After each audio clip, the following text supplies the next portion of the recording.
ಹಾಗೆ ಎಲ್ರಿಗೂ ನಮಸ್ಕಾರ. ಸೊ ಬಿಗ್ ಬಾಸ್ನ ಇವತ್ತಿನ ಎಪಿಸೋಡ್ ಎರಡನೇ ಪ್ರೋಮೋ ಅಪ್ಲೋಡ್ ಮಾಡಿದ್ದಾರೆ. ಆ್ಯಂಡ್ ಈ ಒಂದು ಪ್ರೋಮೋದಲ್ಲಿ ನೋಡಿದ್ರೆ ಅಫಿಷಿಯಲ್ ಆಗಿ ಅನೌನ್ಸ್ ಮಾಡಿದ್ದಾರೆ. ಸೊ ಬಿಗ್ ಬಾಸ್ ಮನೆ ಒಳಗಡೆ 2 ವೈಲ್ಡ್ ಕಾರ್ಡ್ ಎಂಟರ್ ಆಗಿದ್ದಾವೆ ಅಂತ.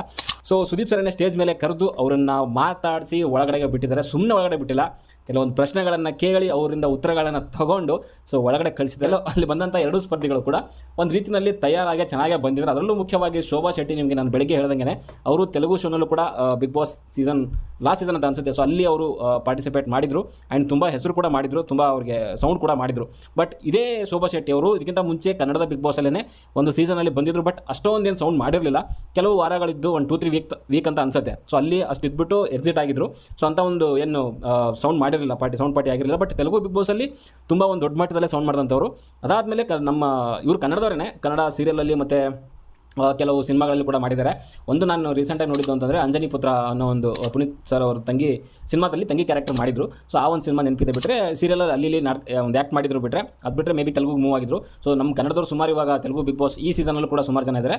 ಸೊ ಅದೇ ರೀತಿಯಲ್ಲಿ ಲಾಸ್ಟ್ ಸೀಸನಲ್ಲಿ ಇವರು ಕೂಡ ಒಂದು ಬಿಗ್ ಬಾಸ್ ತೆಲುಗುನಲ್ಲಿ ಕೂಡ ಹೋಗಿದ್ರು. ಅವ್ರಿಗೆ ಎಕ್ಸ್ಪೀರಿಯನ್ಸ್ ಅಂತೂ ಸಾಕತ್ತಾಗಿದೆ. ಓಕೆ, ಸೊ ಅಲ್ಲಿ ಸುದೀಪ್ ಸರ್ ಕೇಳ್ತಾರೆ ಒಳಗಡೆ ನಿಮಗೆ ಯಾರು ಸ್ವಲ್ಪ ಟಫ್ ಅಂತ ಅನ್ನಿಸ್ತಾರೆ ಅಂತ. ಬಟ್ ಇವ್ರು ಹೇಳುವಂಥದ್ದು ನೋ ಒನ್ ಅಂತಂದರೆ ಯಾರು ಇಲ್ಲ ಅನ್ನೋ ರೀತಿಯಲ್ಲಿ ಹೇಳ್ತಿದ್ದಾರೆ.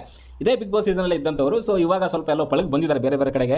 ನೋಡುವ ಒಳಗಡೆ ಹೋದ್ಮೇಲೆ ಯಾವ ರೀತಿಯಲ್ಲಿ ಆಡ್ತಾರೆ ಅನ್ನೋದು ಮುಖ್ಯ ಆಗುತ್ತೆ. ಅಲ್ಲಿ ತೆಲುಗುನಲ್ಲೇ ಬೇರೆ, ಕನ್ನಡದಲ್ಲೇ ಬೇರೆ, ನಾಗಾರ್ಜುನ ಎದುರುಗಡೆ ಆಡೋದೇ ಬೇರೆ, ಸುದೀಪ್ ಸರ್ ಎದುರುಗಡೆಗೆ ಆಡೋದೇ ಬೇರೆ. ಯಾಕಂತಂದರೆ Sudeep sir only Saturday Sunday ಬಂದು ಕ್ವಶನ್ ಆನ್ಸರ್ಸ್ ಮಾಡಿ ಹೋಗುವಂತಾರಲ್ಲ. ಅವರು ಪ್ರತಿ ಎಪಿಸೋಡ್ದು ಕೂಡ ಎಲ್ಲ ಒಂದು ಎತ್ತಿ ನೋಡ್ಬಿಟ್ಟೇ ಅವರು ವೀಕೆಂಡಲ್ಲಿ ಪಂಚಾಯತಿ ಮಾಡುವಂಥದ್ದು.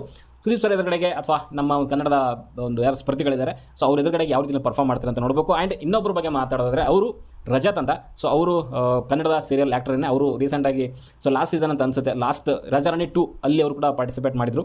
ಸೊ ಅಲ್ಲೂ ಕೂಡ ಒಂದು ಒಳ್ಳೆ ಪರ್ಫಾರ್ಮರ್. ಆ್ಯಕ್ಚುಲಿ ಮಾತಾಡೋಕೆ ಎಂಟರ್ಟೈನ್ಮೆಂಟ್ ಅಂತ ಬಂದರೆ ಕೆಲವೊಂದು ವಿಚಾರದಲ್ಲಿ ಸ್ವಲ್ಪ ಅವರು ಪರ್ಫಾರ್ಮ್ ಮಾಡ್ತಾರೆ. ಸೊ ಅವ್ರಿಗೊಂದು ಕೆಪೇಬಲ್ ಇದೆ. ಬಟ್ ಇವರು ಬಂದಂಗೆ ಒಂದು ರೀತಿಯಲ್ಲಿ ಉಪ್ಪಿ ಸರ್ ಅವರ ಒಂದು ಡೈಲಾಗ್ ಹೊಡ್ಕೊಂಡು ಬಂದಿದ್ದಾರೆ.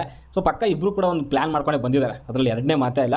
ಸೊ ಕಂಟೆಸ್ಟೆಂಟ್ ಹೆಂಗೆ ಅನಿಸ್ತಾರೆ ಅಂತ ಕೇಳಿದಾಗ ಅವ್ರು ಹೇಳಿದಂಥದ್ದು ಒಳಗಡೆ ಇರೋರಲ್ಲಿ ಅರ್ಧ ಜನ ಪುಕ್ಲು, ಇನ್ನರ್ಧ ತಿಕ್ಲು, ಇವ್ನು ಕಂಡ್ರೆ ಅವ್ನಿಗಾಗಲ್ಲ, ಅವ್ನು ಕಂಡ್ರೆ ಇವ್ರಿಗಾಗಲ್ಲ, ಒಟ್ಟಿನಲ್ಲಿ ಇವ್ರು ಯಾರು ಉದ್ಧಾರ ಆಗಲ್ಲ ಅನ್ನೋ ಒಂದು ಡೈಲಾಗ್ ಹೊಡ್ಕೊಂಡು ಬಂದಿದ್ದಾರೆ.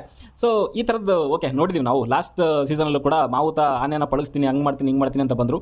ಬಟ್ ಮಾವುತ ಹೋಗಿ ಮೇಕೆ ಆಗ್ಬಿಟ್ರು ಅವರು. ಪಾಪ ಆ ಮನುಷ್ಯ ಸಾಫ್ಟ್ ಆಗಿದ್ದ. ಸೊ ಅವ್ರ ಹೆಸರು ಮರ್ತೋಗ್ಬಿಟ್ಟೆ ನಾನು ಏನು ಅಂತ. ಅವರು ಕೂಡ ಶೆಟ್ಟಿನೇ.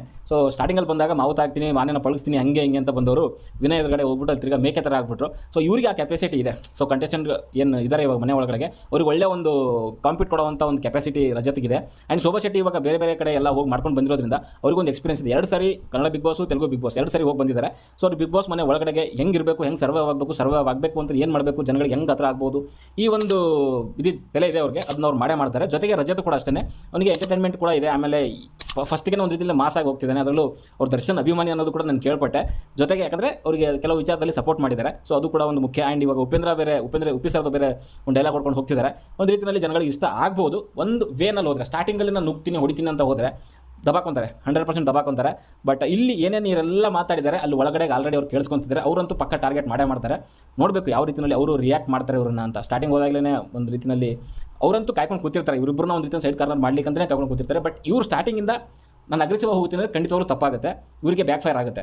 ಸ್ಟಾರ್ಟಿಂಗಿಂದಲೇ ಸ್ವಲ್ಪ ಗೇಮ್ನ ಅರ್ಥ ಮಾಡ್ಕೊಂಡು ಮನೆಯವ್ರನ್ನ ಒಂದು ರೀತಿಯಲ್ಲಿ ಅವ್ರ ನಂಬಿಕೆನ ಗಳಿಸಿ ಆಮೇಲೆ ಇವರು ಸ್ಟ್ರಾಟಜಿಗಳನ್ನ ಯೂಸ್ ಮಾಡಿದ್ರೆ ಮಾತ್ರ ಅಲ್ಲಿ ಉಳ್ಕೊಳ್ಳೋಕೆ ಸಾಧ್ಯ.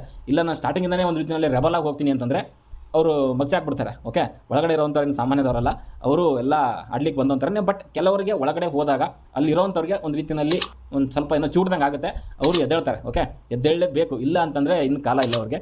ಸೊ ನೋಡುವ ಏನೇನಾಗಿದೆ. ಓಕೆ, ಸದ್ಯಕ್ಕೆ ಹೊಡೆದಷ್ಟೇ ವಿಡಿಯೋ ಇಷ್ಟ ಲೈಕ್ ಮಾಡಿ, ಶೇರ್ ಮಾಡಿ, ಚಾನಲ್ ಸಬ್ಸ್ಕ್ರೈಬ್ ಮಾಡ್ಕೊಳ್ಳಿ ಅಂತ ಹೇಳ್ತಾ ಮುಂದಿನ ವಿಡಿಯೋದಲ್ಲಿ ಸಿಗೋವರೆಗೂ